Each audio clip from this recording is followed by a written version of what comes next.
So we have been asked, what is it about this place? And we can't ever answer it. And we always say we're going to spend a lifetime figuring out what is it about Grates Cove and rural Newfoundland, and Newfoundland in particular. And it really isn't anything we can put into words. It's more about, you have to experience it, and you have to be open to experiencing it.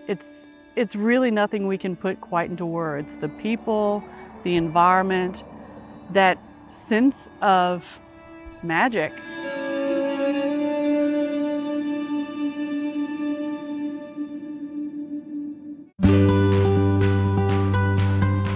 Grates Cove is the most northerly community on the Avalon Peninsula.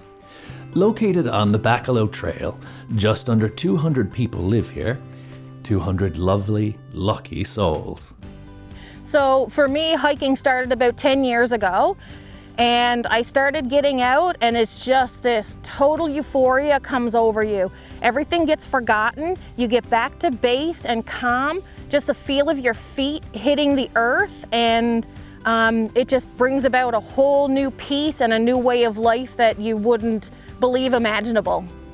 This is my trusty sidekick, Bella. She's kind of like our company mascot, and she hikes with me all the time. And we are in beautiful Grates Cove, Newfoundland and Labrador. Designated a National Historic Site of Canada in 1995, the walled landscape of Grates Cove is what remains of a unique communal land system found in Newfoundland.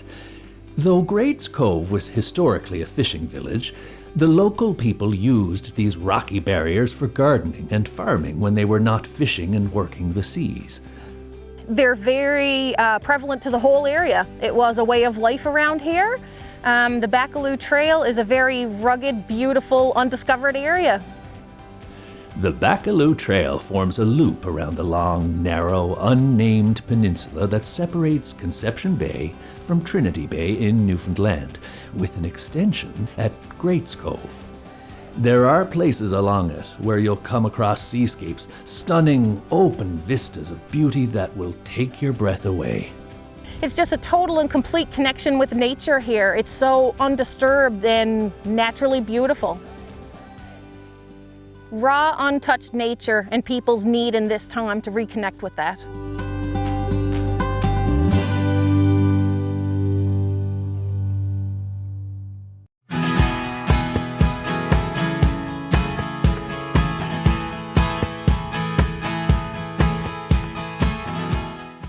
In 2009, we packed up a 1981 Mercedes TD wagon that ran on veggie fuel, and packed our daughter up and moved here.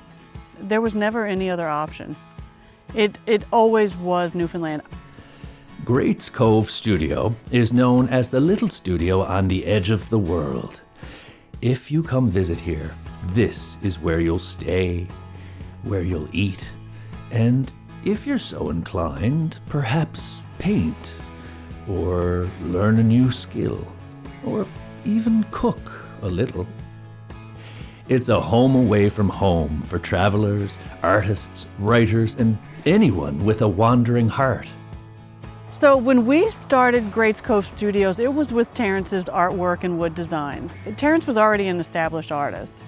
So it was more him. He was returning to Newfoundland, getting back into the art scene here.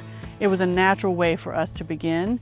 And then we never stopped talking about food. It's what our conversations are about. One very cold February, we just decided to go for it with the restaurant. Terrence is a Grates Cove Newfoundlander, born and raised, and Courtney is from New Orleans. The couple met in Korea and are foodies in the biggest way. So their food is a delicious, eclectic merging of Cajun, Korean, and good old Newfoundland seafood. I wasn't expecting the response that we got from the food, but it's been incredible. It's the restaurant that really ties it all in. That's what you'll find here, a place that feeds you in every way, from your heart and soul to, well, your stomach. And sometimes in life you just know, and this is one of those places where we just knew. It was Tolkien that said, "Not all those that wander are lost." But perhaps he never made it to Grates Bay, Newfoundland. A perfect place to get lost in wonder.